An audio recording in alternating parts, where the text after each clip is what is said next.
अवतारधरी विश्वतारावया अवतारधरी विश्वतारावया अत्रेची अनुसूया गरुड ऋतुकाळ हेमंत नक्षत्र रोहिणी शुक्ल पक्ष दिनी पूर्णतिथी तिथी पौर्णिमा मास मार्गशीर्ष गुरु तो वासर उत्सव काळ ऋतुकाळ हेमंत नक्षत्र रोहिणी शुक्ल पक्ष दिनी पूर्णतिथी एका जनार्दनी पूर्णवतार निर्गुण निराकार ऋतुकाळ हेमंत नक्षत्र रोहिणी शुक्ल पक्ष दिनी पूर्णतिथी विठ्ठल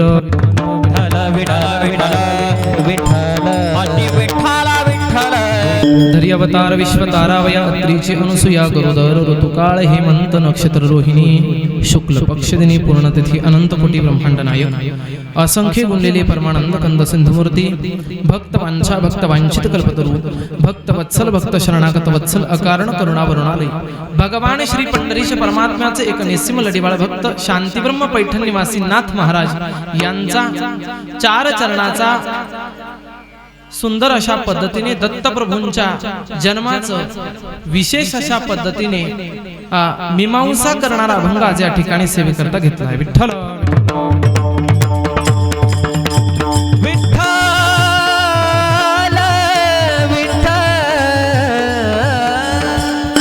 महीपते गुरुराजा ज्ञान सिंधु समर्था तव चरण प्रसादे न्यून नाही पदार्थ बुद्धिमते हेन देन रंकमे दास तुझा निरसो निलोप कीजे कोटी अन्याय माझा वांछा कल्पतरुभ्यश्च कृपा सिंधुभ्य एव च पतितानां पावनेभ्यो श्री अगस्त्यै नमो नमः शरदिन्दो समाकारे परब्रह्मा स्वरूपिणी वासरा पीठनिलये सरस्वती नमोस्तुते महालक्ष्मी नमस्तुभ्यं सुरेश्वरी हरिप्रिये नमस्तुभ्यं दयानिधे नमस्तेस्तु महामाये श्रीपीठे सुरपूजिते शंख चक्र गदा हस्ते महालक्ष्मी नमोस्तुते तीन शिरे सहात तीन शिरे सहात तीन शिरे सहात तीन शिरे सहात दया माझे दंडवत दया माझे दंडवत अरे दया माझे दंडवत दया माझे दंडवत दया माझे दंडवत दया दंडवत तीन शिरे सहात दया माझे दंडवत दया माझे दंडवत दया माझे दंडवत तीन शिरे सहात दया माझे दंडवत दया माझे दंडवत शिरे सहात माझे दंडवत दंडवत तीन शिरे सहात तया माझे दंडवत प्रस्तुत अभंग सेवेकरता घेतलेला आहे. अभंगावरती यथामती चिंतन करण्यापूर्वी अल्पसा अगत्याचा तो असा की आज या ठिकाणी संपूर्ण जगभरात जो उत्सव चालू आहे पैकी दत्तप्रभूंचा जन्माचा दिवस म्हणजे आजची ही दत्त जयंती आणि या दत्त जयंतीच्या निमित्ताने या ठिकाणी नैमित्तिक प्रासादिक कीर्तन रूपी सेवा माझ्याकडे आलेली आहे. अतिशय सुंदर पद्धतीने महाराज याची पार्श्वभूमी जर पाहू गेलो तर हे मंदिर अतिशय सुंदर आहे. खऱ्या अर्थाने ही पंचवटीच आहे महाराज.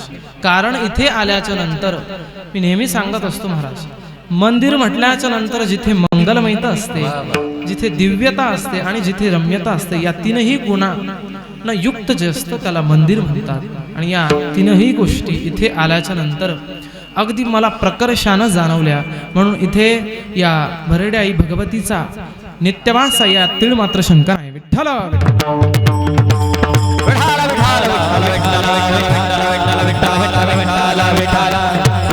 अगदी आपल्याकडे थोडा वेळ राहिलेला आहे. अल्पसा अगदी थोडक्यात मी देतो आहे परिहार. कैलासवासी हे मंदिर ज्यांच्या मुळे निर्माण झालं महाराज याच्या मागे खूप मोठे कष्ट असतात. एखादी गोष्ट उभी राहत असते तिच्या मागे फार मोठे कष्ट असतात आणि ते जो माणूस करतो त्यालाच कळत असतं. म्हणून कैलासवासी मुरलीधर तुकाराम तांबे महाराज हे यांनीही यांच्याही अतिशय कष्टातून हे हा सर्व काही हे रोप लावलं आणि त्याचा इलो गेला गगनावरी. इवलेसे रूप लाविले द्वारी त्याचा इलो गेला गगनावरी. खऱ्या अर्थानं इथे हळूहळू हे वेल महाराज खऱ्या अर्थानं गगनावरती जातो आहे आणि त्यांचेच चिरंजीव मला वाटतं अशोक महाराज तांबे, बरोबर, अशोक महाराज तांबे, आदरणीय अशोक महाराज तांबे आणि तदनंतर या ठिकाणी प्रसिद्ध असणारी जी भगवती माता आहे त्या भगवती मातेच्या उपास्य साक्षात प्रतिवांगमय विग्रह ज्या भगवतीचा आहे त्या म्हणजे आपल्या त्रिनंदिनी आई. या दोघांनीही मला या कार्यक्रमाकरता पाचारण केलं आणि खऱ्या अर्थानं वेळेमध्ये या ठिकाणी उपलब्ध राहिलो. खऱ्या अर्थानं मी या सर्वांना धन्यवाद देऊ इच्छितो आणि राहिलेली माहिती मी तुम्हाला दत्तप्रभूंचा जन्म झाल्याच्या नंतर या भगवतीची सांगणार आहे. विठ्ठल विठ्ठल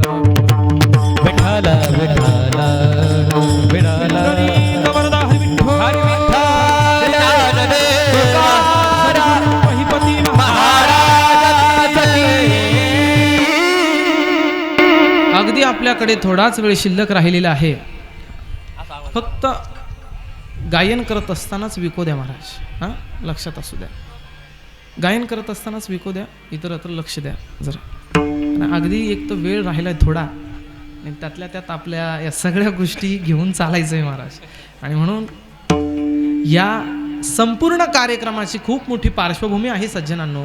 म्हणून ती आपल्याला मी या दत्तप्रभूंच्या जन्माच्या नंतर ही पार्श्वभूमी सांगणार आहे की कशा कशा पद्धतीने या भगवतीचा प्रादुर्भाव इथे झाला, ही पंचवटी या ठिकाणी कशी निर्माण झाली आणि या जी भराडी आई माता आहे या भगवतीचं या ठिकाणी प्रतिवांगमय विग्रह स्वयंभू साक्षात असणारी मूर्ती या ठिकाणी प्रकट का झाली याचं सगळं काही आपण चिंतन जन्म दत्तप्रभूंचा प्रादुर्भाव जन्म झाल्याच्या नंतर करणार आहोत. विठ्ठल विठ्ठल विठ्ठल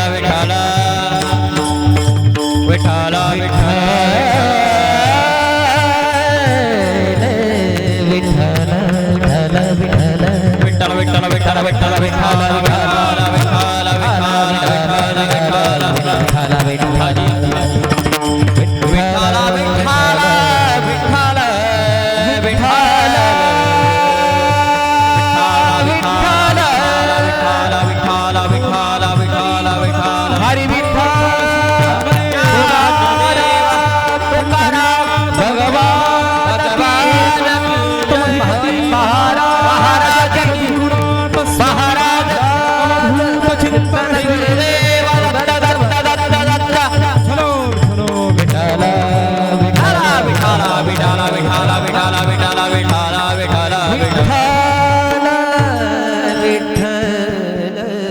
अगदी आपल्याकडे थोडासाच वेळ राहिलेला आहे दत्तप्रभूंचा. म्हणून अगोदर दत्तप्रभूंच्या जन्माचा आपण थोडीशी कथा पाहू आणि नंतर अभंगाचा विस्तार करून चिंतन पाहूया. लक्षपूर्वक एकादरी अवतार विश्वतारावया अत्रीची अनुसूया गरोदर ज्या नाथ महाराजांचा अभंग या सेवेकरता घेतलाय त्यांचा अधिकार सामान्य नाही. साक्षात भगवंतानं त्यांच्याकडे 36 वर्ष कावडीने पाणी भरावं. कावडीने पाणी जागरी चक्र पाणी वाहे, कावडीने पाणी जागरी चक्र पाणी वाहे, कावडीने पाणी पाणी वाहे, कावडीने पाणी जागरी चक्र पाणी वाहे.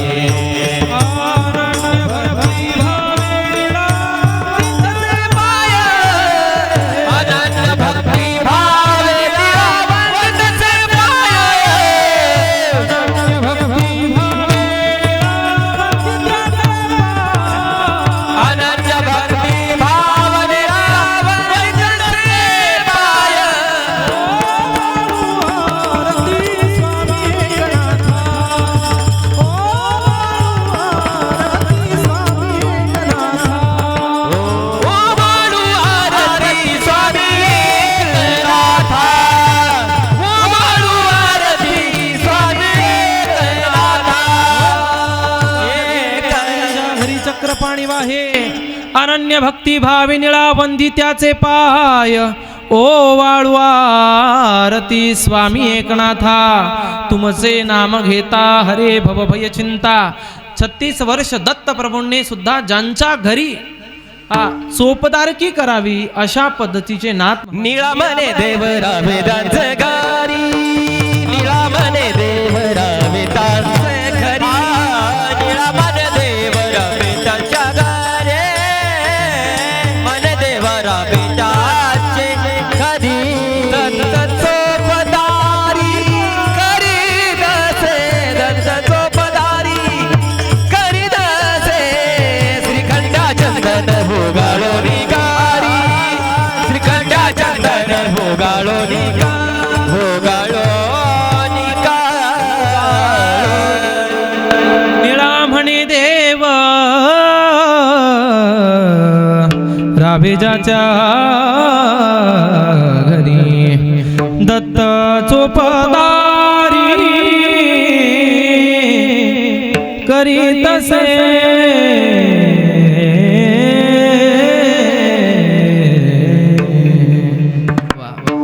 दत्त प्रभूने ज्यांच्या घरी चोपदारकी करावी असे नाथ महाराज, त्यांचा अधिकार सामान्य नाही. त्या नाथ महाराजांचा अभंग सेवेकरता घेतलेला आहे आणि या अभंगाच्या माध्यमातून भगवंताच्या अवतार कार्याची महाराज मीमांसा प्रकट करतायत. विठ्ठल विठ्ठल विठ्ठला विठ्ठला विठ्ठला विठ्ठला विठ्ठला. अगदी थोडक्यात जन्म पाहूया. आपल्या सनातन वैदिक हिंदू धर्मामध्ये 4 वेद आहे, 6 शास्त्र आहे, 18 पुराण आहे आणि पैकी त्यामध्ये 24 अवतार आहेत.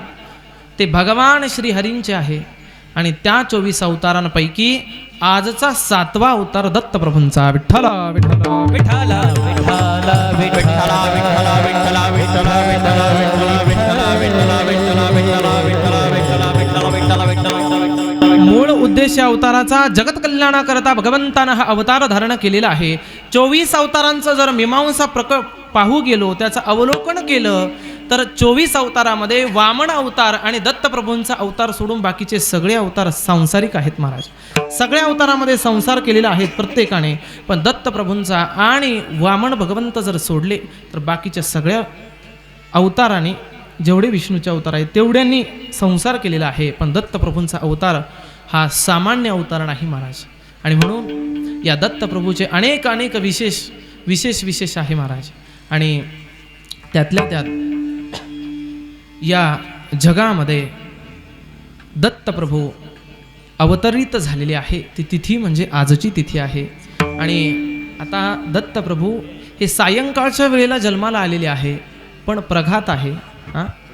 प्रघात आहे म्हणून आपण दुपारी 12 वाजता दत्तप्रभूंचा जन्म उत्सव साजरा करत असतो. पण उत्तरेकडे जर पाहू गेलो उत्तर प्रदेशला तर तिकडे संध्याकाळी सायंकाळच्या वेळेला दत्तप्रभूंचा उत्सव साजरा करतात. असो, संप्रदायाचा हा प्रघात असल्यामुळे दुपारी करावा लागतो. विठ्ठल विठ्ठल विठ्ठला विठ्ठला हरी विठ्ठला विठ्ठला विठ्ठला.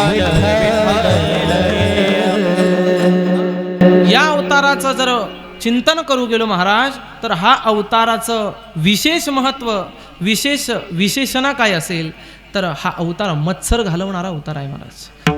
मत्सर घालणारा अवतार आहे. कारण जगाच्या पाठीवरती अनेक लोक आहेत. हा मत्सर म्हणजे काय महाराज? मत्सर म्हणजे अहंकार. अहंकाराच्या पोटाला मत्सर जन्माला येत असतो. हा म्हणून खऱ्या अर्थानं मत्सर घालवणारा अवतार आहे. आणि म्हणून अहंकार नुसता मानवांनाच होतो यात नवल नाही. हा अहंकार, हा मत्सर देवतांना सुद्धा निर्माण होतो. आणि त्या देवतांचा मत्सर घालवण्याकरता आजचा अवतार असणाऱ्या दत्तप्रभू अत्री ऋषींची जी पत्नी आहे अनुसूया, त्या मातेला जन्माला यावं लागतं. विठ्ठल विठ्ठल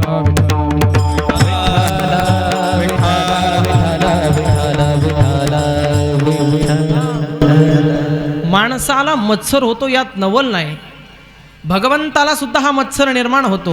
म्हणून मानवाचा मत्सर कुणीही घालू शकतो महाराज, पण भगवंताचा मत्सर घालवण्याकरता अनुसूया मातेचा जन्म झालेला आहे. आणि या आपल्याकडे अनेक व्रत आहे, व्रत वैकल्य आहे. शास्त्रामध्ये अनेक व्रतांचे नियम त्या ठिकाणी सांगितलेले आहे. पैकी त्याच्यामध्ये अनेक लोकांचं त्या ठिकाणी व्रत असतं. काहींचं नामाचं व्रत आहे. एकादशीचं व्रत सुद्धा आपण करतो महाराज. एकादशीसारखं व्रत, एखादं व्रत जर आपण केलं ना सज्जनांनो, तर त्या व्रताप्रती आपली निष्ठा एवढी आपली निष्ठा पाहिजे त्या व्रताप्रती की संपूर्ण व्रताची शक्ती त्या आपल्या साधनेमध्ये एकनिष्ठता त्या ठिकाणी साधनेमध्ये येत असते. आणि म्हणून एकादशी व्रताची जर निष्ठा केली तर परिणाम दुर्वासा मुनींच्या मागे सुदर्शन चक्र लागतं महाराज. आपल्याला तो कथाभाग माहिती आहे अंबरीशाचा. सुदर्शन नमस्तुभ्य सहस्राराच्युत प्रिय सर्वास्रघातीन विप्राय स्वस्ति भूया इडस्पते एवं भगवतादिष्टो दुर्वासाश्चक्रतापितः अंबरीशमपावृत्य तत्पादो दुःखितो गृहीत. भागवताच्या सप्तम स्कंधामध्ये अंबरीशाचं चरित्र आलंय आणि त्याच्यामध्ये शुकदेवजी गोड पद्धतीने श्लोकबद्ध वर्णन करतात की अंबरीशा मागे अंबरीशाच्या कारणास्तव चुकी झाली होती, पारणं सोडायचं होतं आणि दुर्वासांना येण्याच्या अगोदरच त्यांनी पारणं सोडलं आणि म्हणून परिणाम जटा उपटली आणि कृत्या निर्माण झाली. ती कृत्या अंबरीशाच्या मागे धावू लागली आणि मग कोणीच वाचवलं नाही. शेवटी अंबरीश राजाला शरण जावं लागलं. त्यावेळेस हा महिमान कशाचा, तात्पर्य एवढंच आहे की तो एकादशीचा महिमान आहे. तदनंतर या टाळकऱ्यांचं सुद्धा व्रत असतं. जर बारकाव्यानं पाहू गेलो तर हे जे टाळकरी आहे, हे सर्व टाळकरी यांचं सुद्धा एक व्रतच असतं. ते जे भजन करत असतात महाराज, हा खूप मार्मिक भाव आहे, लक्षपूर्वक ऐका. आपण जो टाळ वाजवतो त्याचं सुद्धा व्रत आहे, पण तो एकनिष्ठतेनं जर आपण टाळ वाजवला तर त्या व्रताची शक्ती त्या टाळामध्ये समाविष्ट होते महाराज. आळंदीमध्ये माऊलींचा जो पालखी सोहळा आहे, तो पालखी सोहळा त्याचे निर्माते कोण आहे महाराज? हैबतीराव बाबा. हैबतीराव बाबांनी तो पालखी सोहळा सुरुवात केली आणि तदनंतरचा जो दिंडी सोहळा आहे माऊलींचा, त्याची सुरुवात जगद्गुरु तुकोबारायांचे चिरंजीव आहे नारायण महाराज, नारायण बाबा. त्या नारायण बाबांनी हा पालखी सोहळा अर्थात दिंडी सोहळा त्याची सुरुवात करून दिली. पण महाराज पुढे ऐका, एक गंमत आहे. त्या दिंडी सोहळ्यामध्ये तो दिंडी सोहळा तर त्यांनी सुरुवात करून दिली, पण त्यांचा जो टाळ आहे तो तुकोबारायांचे जे काही वंशज आहे, तुकोबारायांचे चिरंजीव होते ना महाराज हे नारायण महाराज, म्हणून तुकोबारायांच्या वंशजांकडे हा नारायण महाराजांचा टाळ अजून आहे महाराज. आणि तो त्याचा विशेष काय, एकादशीच्या दिवशी तो टाळ खुंटीला अटकलेला आहे. एकादशीच्या मध्यरात्री टाळ मनानं वाजतो. टाळ कसा वाजतो महाराज? मनानं वाजतो. टाळ वाजत नाही, त्या टाळातली शक्ती भजन करते. विठ्ठला विठ्ठला विठ्ठला विठ्ठला विठ्ठला विठ्ठला. टाळकऱ्याचं व्रत आहे, एकादशीचं व्रत आहे आणि त्यातल्या त्यात अनेक व्रताची फलश्रुती सांगितलेली आहे. पैकी त्यातलं एक पतिव्रताचं, पातिव्रत धर्माचं पालन हे एक व्रतच आहे. आणि पातिव्रत आणि त्यातल्या त्यात श्रेष्ठ पतिव्रता ही माता अनुसूया. आणि त्यांचे जे ऋषी आहे त्यांना ज्यांना देण्यात आलं ते ऋषी सामान्य नाही, अत्री ऋषी, अक्षणोत्री अत्री हे भागवतात वर्णन आहे. भगवान ब्रह्मदेवाच्या अनेक शरीरामधून सप्त ऋषींचा जन्म झाला. पैकी डोळ्यापासून अक्षणोत्री अत्री ही डोळ्यांपासून ब्रह्माच्या अत्री नामक ऋषीचा जन्म झाला. छायायाम कर्दमोजज्ञे भगवान ब्रह्मदेवाच्या सावलीपासून कर्दम ऋषींचा जन्म झाला. प्राणाम द्विष्टोती वसिष्ठ ऋषींचा जन्म प्राणांपासून झाला. भृगुस्त्वचीही भृगु ऋषींचा जन्म त्वचेपासून झाला. आणि अशा पद्धतीने त्यातलेच एक ऋषी अत्री ऋषी, या अत्रींचा नेत्रांपासून जन्म झालेला आहे. आणि या अत्रीला ही अनुसूया देण्यात आली आणि सुंदर पद्धतीने या पतिव्रता धर्माचं पालन करायच्या महाराज या अनुसूया. आता एवढा वेळ नाही आपल्याकडे, अगदी धावत्या वेळेत सांगून जातो. एवढ्या पातिव्रत धर्माचं पालन करायच्या की त्या अंघोळीला बसल्याच्या नंतर सूर्यदेव डोळे झाकून घेत होता महाराज. एवढी त्यांची पातिव्रताची शक्ती होती. आता सूर्य काय दैदिप्यमान आहे महाराज, पण हा सूर्यानं सुद्धा डोळे झाकून घ्यावे एवढ्या श्रेष्ठ पतिव्रता या माता अनुसूया होत्या. विठ्ठल विठ्ठल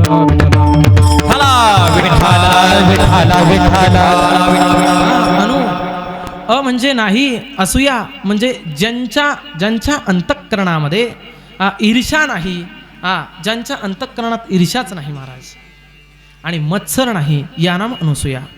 आणि अत्री कुणाला म्हणावं महाराज? जे त्रिगुणाच्याही पलीकडे आहे त्यांना अत्री ऋषी असं म्हणतात. त्यांच्या व्याख्या प्रकट केल्या नाभाजी महाराजांनी भक्तमाल ग्रंथामध्ये, पण तेवढा वेळ नाही म्हणून थोडक्यात सांगून जातो. आणि म्हणून या अत्री ऋषीने आणि अनुसूये मातेने अतिशय सुंदर अशा पद्धतीने त्यांचं पतिव्रता धर्माचं पालन करायच्या आणि सुंदर राहायच्या महाराज. आता पतिव्रता धर्माचे काहीसे प्रोटोकॉल, इंग्लिशमध्ये आपण ज्याला प्रोटोकॉल म्हणतो, छोट्यातल्या छोट्या गोष्टी त्या शिवमहापुराणामध्ये पार्वती खंड नामक प्रकरणामध्ये आलेले आहे की पतिव्रता महिलेचं जीवन कसं असावं, त्या पतिव्रतेनं कसं राहावं की त्याचं वर्णन आलेलं आहे. ज्या वेळेस पार्वती मातेचा विवाह झाला भगवान सांब सदाशिवा समवेत, त्यावेळेस वसिष्ठ ऋषींची पत्नी आहे माता अरुंधती. त्या अरुंधती मातेनं त्या पार्वती मातेचं सांत्वन करत असताना तिला काहीशे पतिव्रता धर्माचे नियम सांगितले, प्रोटोकॉल सांगितले. पैकी त्यामध्ये काहीशे नियम सांगितले. तिने सांगितलं, ऐका पार्वती माता, आता तुम्हाला कैलास पर्वतावरती एकट्यांनाच राहायचंय, म्हणून तिथे गेल्यानंतर इथे होतं तुम्हाला पारतंत्र्य, पण तिथे गेल्यानंतर तुम्हाला स्वतंत्र राहा. त्या ठिकाणी पारतंत्र्यामध्ये राहावं लागेल, इथे तुम्हाला स्वतंत्र होतं. म्हणून आता इथे कसंही मनाने राहिल्या, पण तिथे मात्र तुम्हाला सांगणारं कोणी नाही. म्हणून पहिलाच नियम सांगितला अरुंधती मातेने. गोस्वामी तुलसीदास रामायणामध्ये गोड पद्धतीने वर्णन करतात. करेऊ सदा शंकर पद पूजा, नारी धर्मपती देव पूजा. करेऊ सदा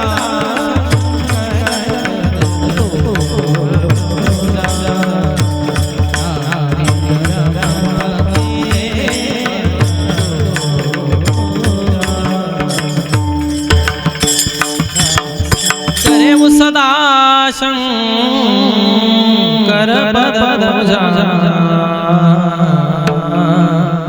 नारी धर्मपती देवन पूजा. पतिव्रता महिलेचा, पतिव्रतेचा सर्वात पहिला नियम आहे, तिने आपल्या पतीलाच परमेश्वर मानून तिची सेवा करणं, हा तुझा पहिला नियम आहे. म्हणून करेऊ सदा शंकर पद पूजा, नारी धर्मपती देवन तुझा. आणि म्हणून नारीचा पहिला धर्म कोणता असेल पतिव्रतेचा, तर तिचा पहिला धर्म पतीलाच परमेश्वर म्हणून त्याची अगोदर पूजा करणं. आणि म्हणून पहिला नियम सांगितला. दुसरा नियम सांगितला, पतिव्रता नारीने उखळाजवळ बसायचं नाही, पतिव्रता महिलेने मुसळाजवळ बसायचं नाही, पतिव्रता महिलेने दाराच्या उंबरट्यामध्ये बसायचं नाही, पतिव्रता महिलेने लोकांसमोर केस सुद्धा विंचरायचे नाही. एवढे बारीक प्रोटोकॉल त्याच्यामध्ये सांगितलेले आहे. पण हल्ली आता ती परिस्थिती बदलत चालली महाराज. आणि आता तुम्ही म्हणाल महाराज कशाला सांगता, पण आम्हाला राहवत नाही ना. विठ्ठला विठ्ठला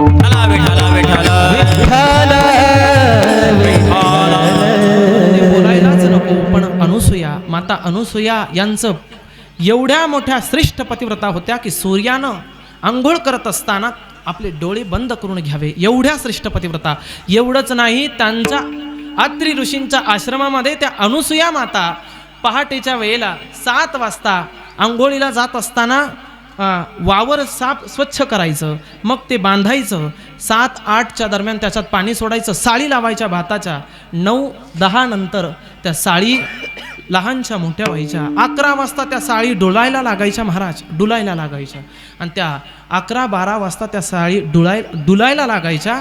आणि त्या साळी 12 नंतर 1-2च्या प्रहरामध्ये 2 वाजता त्या साळी कापून आणायच्या, घरी मुसळात घालून कुटायच्या आणि त्याचा साळ काढून भात बाजूला करायचा आणि बरोबर 6 वाजता शिजायला घालायचा. आणि 7 वाजता आश्रमातल्या मुलांना ताजा भात. कसा ताजा भात? हा कधीचा भात? सकाळी पेरलेल्या साळींचा महाराज.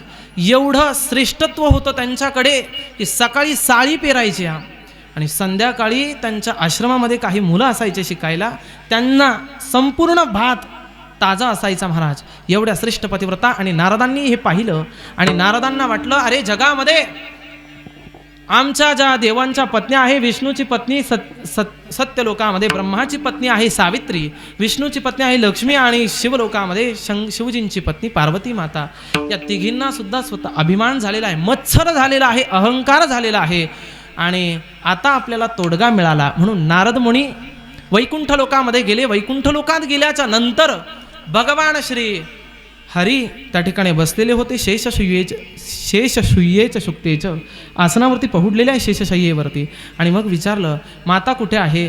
नारदजी काय काम काढलं? नाही म्हणे, तुमच्याकडे काम नाही, आज माता आमच्या लक्ष्मी मातेकडे काम आहे. बरं ठीक आहे, लक्ष्मीकडे काम आहे. आज गेले स्वयंपाकघरात, मला भूक लागली, वाढायला द्या.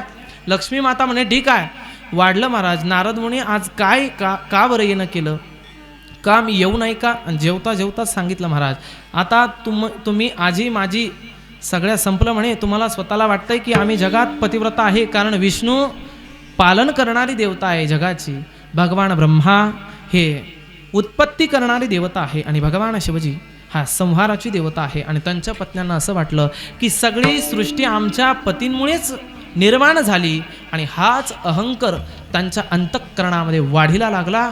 आणि याचा परिणाम असा झाला की सांगितलं नारद महर्षींनी की तुमच्यापेक्षा श्रेष्ठ पतिव्रता मृत्यूलोकामध्ये जन्माला आलेली आहे.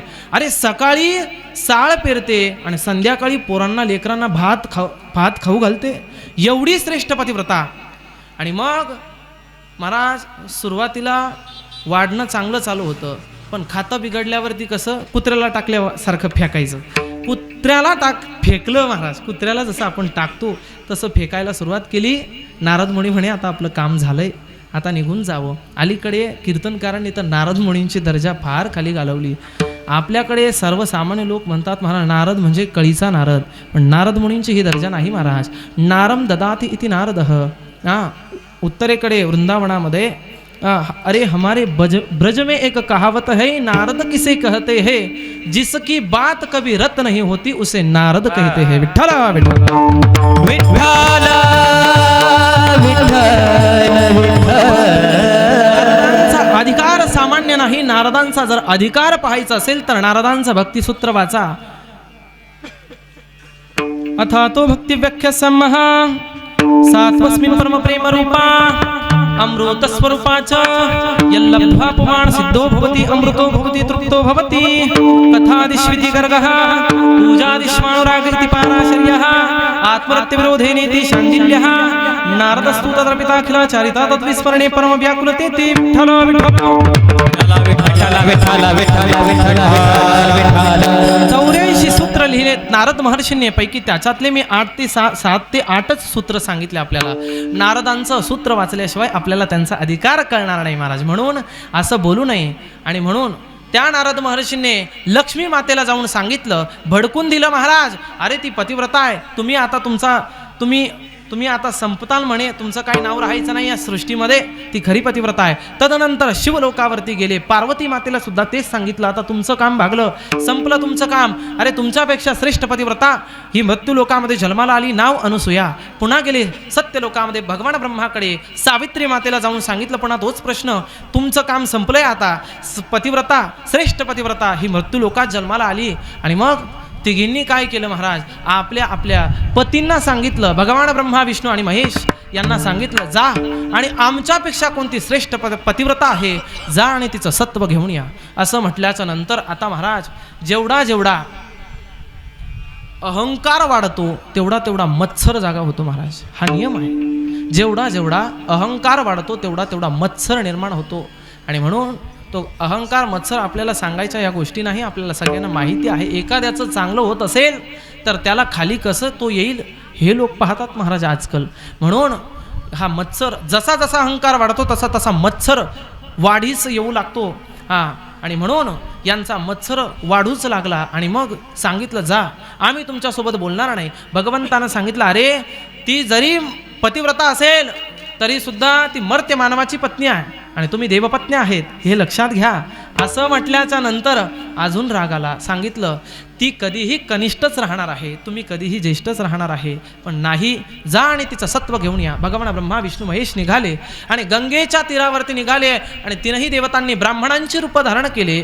ब्राह्मणांची रूप धारण केल्यानंतर भगवान शिवजीच्या हातामध्ये एक झोळी आहे, त्या झोळीमध्ये गंगेतून महाराज काहीशा गारगोट्या घेतल्या. कुणी घेतल्या? भगवान शिवजीने. काय घेतल्या महिला मंडळ? समजतंय ना कथा लक्षात येते ना आपल्या? भगवान शिवजीने गारगोट्या घेतल्या आणि आपल्या झोळीमध्ये ठेवल्या आणि निघाले. आले दुपारची 2 वाजता दुसऱ्या प्रहरेला बरोबर अत्री ऋषींच्या आश्रमामध्ये येऊन उभा राहिले. भगवती भिक्षाम देही आणि भगवती भिक्षाम देही असं म्हटल्याच्या नंतर अनुसूया माता आपलं काहीच राहिलेलं काम पूर्ण करत होत्या. आणि भगवान तीन कुणीतरी 3 यती आपल्या दारामध्ये आलेले आहे म्हणून त्यांचं आदरातिथ्य करावं म्हणून अनुसूया मातेला असं वाटलं तरी अरे हे 3 भिक्षा घेण्याकरता आपल्याकडे आलेले आहेत, यती आहेत, ब्राह्मण दिसत आहेत आणि दुसऱ्या दुपारची प्रहर होती आणि मग सांगितलं तसे जाऊ नका, पाणी प्या, कमीत कमी जेवण तरी करून जा. ठीक आहे, आम्ही आलोय, नुसतं पाणी पिण्याकरता आलो नाही अनुसूया, आम्ही इच्छा भोजन मागण्याकरता तुझ्याकडे आलोय. हा, आणि म्हणून अनुसूया मातेनं ते मान्य केलं. हो ठीक आहे महाराज, त्यांना काय माहिती होतं पुढे काय होणार आहे ते अनुसूया मातेला. आणि मग अनुसूया मातेला सांगितलं. आणि काय असतं सज्जनांनो, अतिथी आपल्या दारातून विनमुख जाता कामा नाही. एकदा की अतिथी आपल्या दारातून विनमुख गेला तर तुकोबराय म्हणतात, विनमुख गेली अतिथी नेई सकल सुकृताची संपत्ती. विठ्ठल विठ्ठल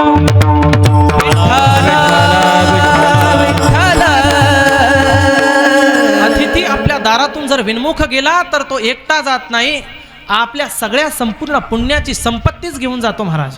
म्हणून अतिथीला आपल्याकडे त्या तैतरी उपनिषदामध्ये वर्णन आहे, अतिथी देवो भवः, मातृदेवो भवः, पितृदेवो भवः, आचार्य देवो भवः.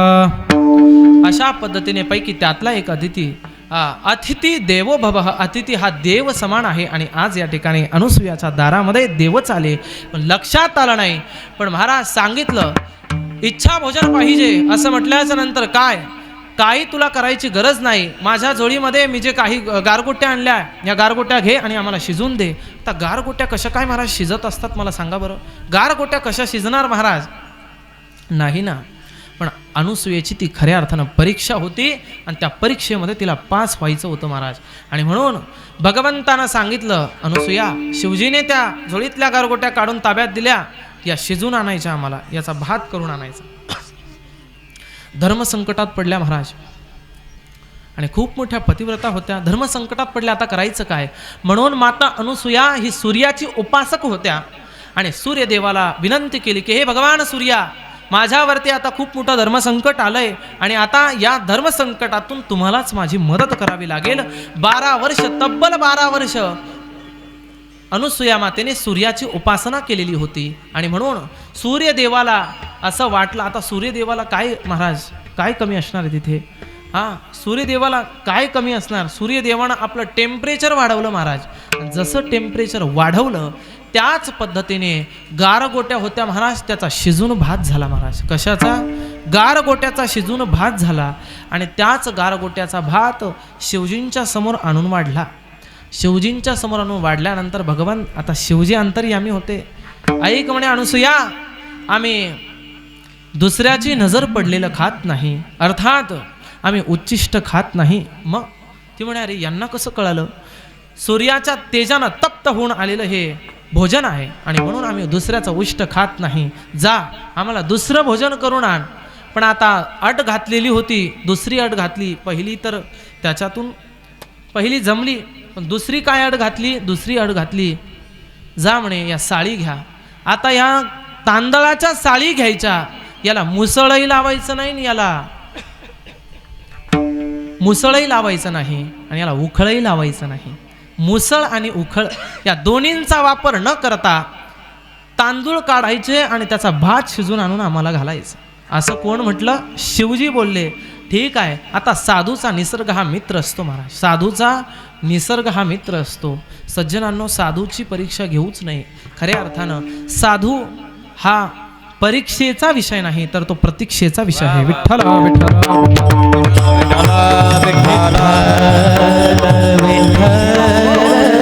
साधू परीक्षेचा विषय नाहीच, तो प्रतीक्षेचा विषय आहे. आणि देवांना सुद्धा साधूची परीक्षा घेण्याकरता आपलं देवत्व सोडावं लागलं आणि भिकारी होऊन साधूच्या दारात यावं लागलं. हा भाव आहे. विठ्ठल विठ्ठल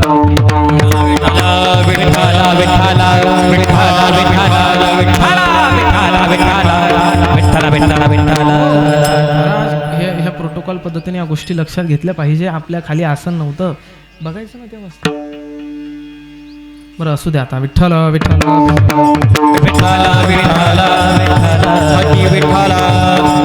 संप्रदायाचे काहीच नियम आहे. कितीही वेळ झाला जरी असेल तरी सुद्धा पखवाद सुद्धा उघडा ठेवून वाजू नये, कारण साक्षात भगवंताचं स्वरूप आहे पखवाद महाराज.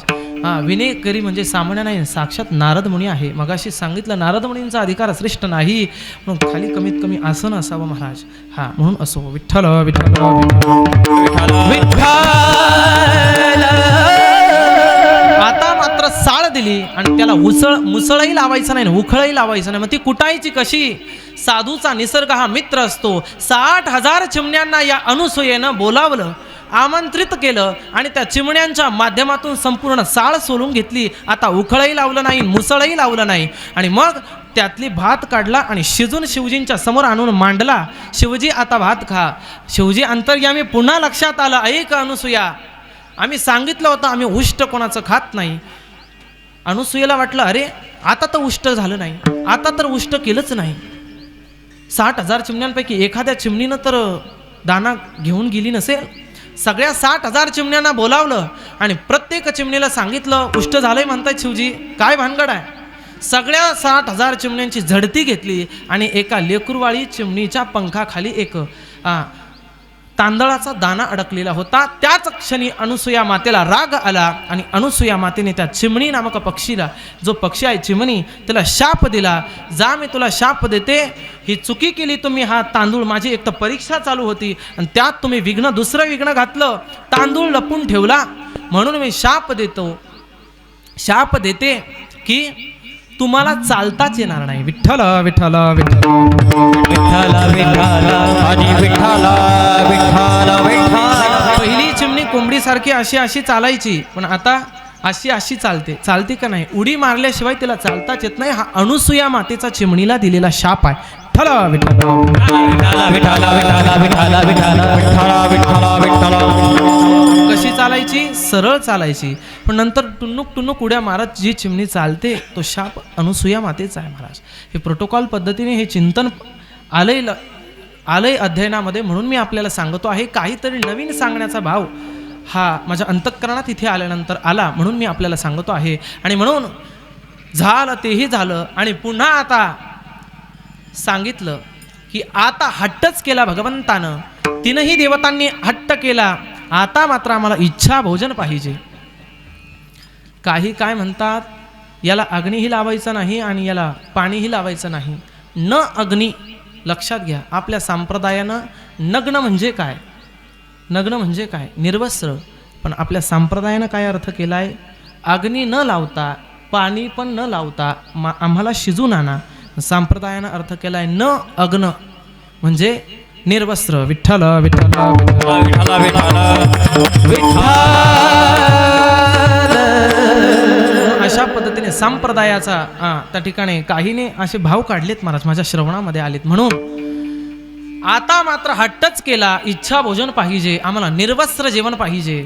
आणि लक्षात आलं, एवढ्या मोठ्या या साधूंच्या पुढे आपण कसं निर्वस्त्र व्हायचं? एक तर पतिव्रता धर्माचं पालन करत असताना त्यातले प्रोटोकॉल असे आहेत की नुसतं परपुरुषानं जर पतिव्रता श्रीला स्पर्श केला तर तिचं पातिव्रत्य भंग होण्याची शक्यता आहे महाराज. एवढंच नाही, पुढे सुद्धा सांगितलं, पतिव्रता नारीने आपल्या पदरापासून साडी फाडू नये. पण आधुनिकता आहे आपल्याकडे, ती आली. आता पदर फाडल्याशिवाय साडीच नाही महाराज. विठ्ठल विठ्ठल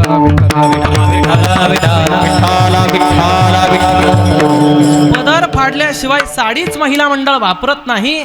पण हे आलंय आपल्याकडे महाराज, ही आधुनिकता आहे. आता याच्यामध्ये बदल होऊ शकत नाही, पण सामान्य नाही, खूप मोठं पातक सांगितलेलं आहे. पदरापासून साडी फाडायची नसते. आपल्या पतिदेवाला वैधव्य येत असतं. एवढंच नाही, दाराच्या उंबरट्यामध्ये सुद्धा पतिव्रता महिलेने संध्याच्या वेळेला बसायचं नसतं. दाराचा उंबरटा हा भगवान श्री हरी विष्णूंचाच एक अवतार आहे, नृसिंह भगवंत.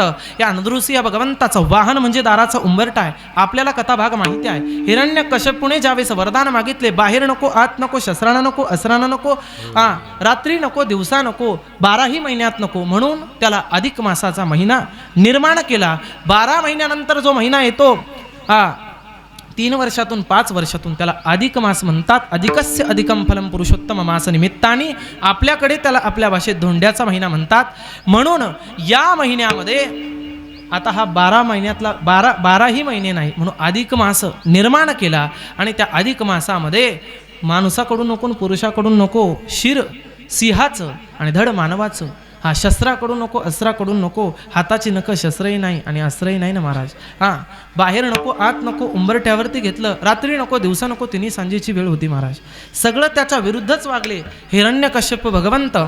आणि दाराच्या उंबरट्यामध्ये बरोबर घेतला, खालीही नको वरही नको, जसा उजवा पाय उचलला आणि त्याच्यावरती त्याला लपेटलं, टाकलं, त्याच पद्धतीने त्याला फाडलं, त्याचा मृत्यू झाला. पण भाव एकच आहे की ज्या ठिकाणी नृसिंह भगवंत बसले तो दाराचा उंबरटा, म्हणजे त्याच क्षणी दाराचा उंबरटा हे त्या नृसिंह भगवंताचं वाहन झालं. आणि तेव्हापासून ते वाहन असल्या कारणामुळे पतिव्रता श्रीने दाराच्या उंबरट्यामध्ये बसू नये, पण त्या उंबरट्याला पतिव्रता नारीने दिवा लावल्याशिवाय राहू नये. विठ्ठल विठ्ठल विठ्ठल विठ्ठल हरी विठ्ठल विठ्ठल विठ्ठल विठ्ठल हरी विठ्ठल रे महाराज विठ्ठल. अशा पद्धतीने पतिव्रतेचे नियम सांगितले. अरे परपुरुषाला स्पर्श नुसता केला तर पातिव्रत्य भंग होतं. आणि हे काय धर्मसंकट आलंय. निर्वस्त्र जेवण गेल्या आपल्या, थांबा म्हणे मला माझ्या पतिदेवाचा त्या ठिकाणी काहीशे विचार घेऊन येते मी त्यांच्याकडून. गेल्या अत्री ऋषींना विनंती केली आपल्या पतिदेवांना, स्वामी अहो 3 यती आपल्या दारामध्ये आलेत आणि त्यांनी मला निर्वस्त्र जेवण पाहिजे अशी अट घातली, आता काय करायचं. भगवान श्री ब्रह्मादेवांचे मानसपुत्र असणारे अत्रींनी नेत्रकमल बंद केले आणि अंतर्यामी असणारे पाहिलं. लक्षात आलं की अरे अनुसूया, तुझ्याकडे जे 3 यती आलेत ते यती म्हणजे सामान्य नाही, साक्षात भगवंत आहे. ज्या भगवंताच्या माध्यमातून ही सृष्टी निर्माण झाली तो बापच आपल्या दारामध्ये आलेला आहे. आणि म्हणून आपल्या बापापुढे निर्वस्त्र झालेलं काय हरकत आहे. म्हणून त्या ठिकाणी सांगितलं, गंगेचं उदक दिलं महाराज. काही ठिकाणी चरणोदक आलेलं आहे, पण गंगेचं उदक दिलेलं आहे. लक्षपूर्वक ऐका. अत्री ऋषींनी त्या अनुसूया मातेला गंगेचं उदक दिलं, गंगोदक दिलं. आणि गंगोदक दिल्याच्यामुळे सांगितलं जा, ते मंत्रून दिलं गंगोदक. आणि हे त्या 3 ब्राह्मणांच्या अंगावरती शिंपडायचं, क्षणामध्ये ते बाळ होतील. आणि गेले महाराज आणि क्षणामध्ये शिंपाडलं ते गंगोदक. आणि ज्याच वेळेला ते गंगोदक शिंपाडलं त्याच वेळेला 3ही देवता, ब्रह्मा, विष्णू आणि महेश, 3ही देवता 3-3, 4-4, 5-5 वर्षाचे बालक झाले महाराज. विठ्ठल विठ्ठल विठ्ठल विठ्ठल विठ्ठल विठ्ठल. आणि म्हणून अशा पद्धतीने ते बालक झालेत. आणि बालक झाल्याच्या नंतर दत्तप्रभूंचा तिथे प्रादुर्भाव झाला. पण अत्री ऋषींची जी पत्नी होती माता अनुसूया, या अनुसूया मातेने हा सगळ्यांना फुलं वाटा आणि जागेवरती सर्वांनी बसा, आपल्याला प्रभूंचा जन्म साजरा करायचा आहे. अजून दत्तप्रभू जन्माला आलेलेच नाहीत, 3 देव जन्माला आलेत. पुढे ऐका कथा, मी मार्मिकतेनं सांगतोय, लक्षपूर्वक ऐका. दत्तप्रभूने त्या ठिकाणी वृक्ष नामक पर्वतावरती अत्री ऋषीने आणि अनुसूया मातेने तपश्चर्या केली. 100 वर्ष तपश्चर्या केली. कोणी? अत्री ऋषीने आणि अनुसूया मातेने 100 वर्ष वृक्ष नामक पर्वतावरती तपश्चर्या केली.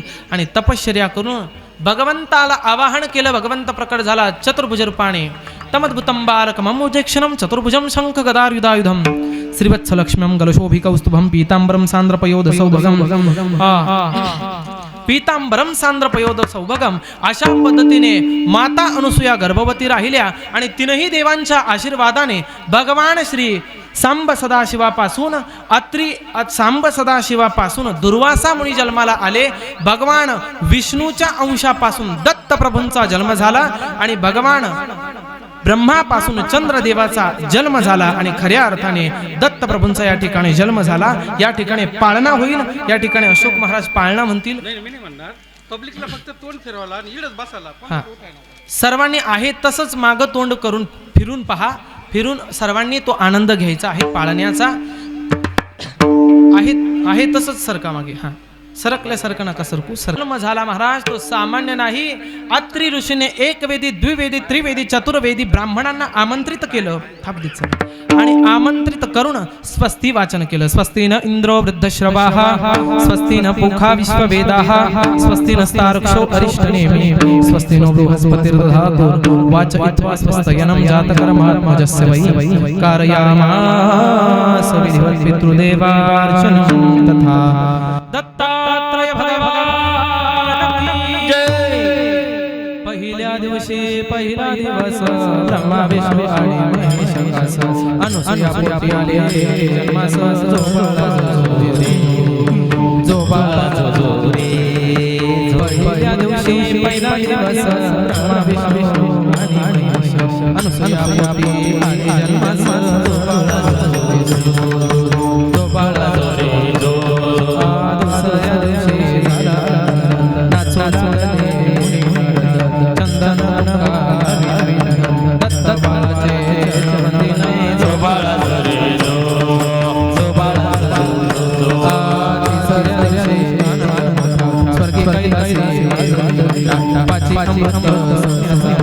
नगर जगासे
अवधूत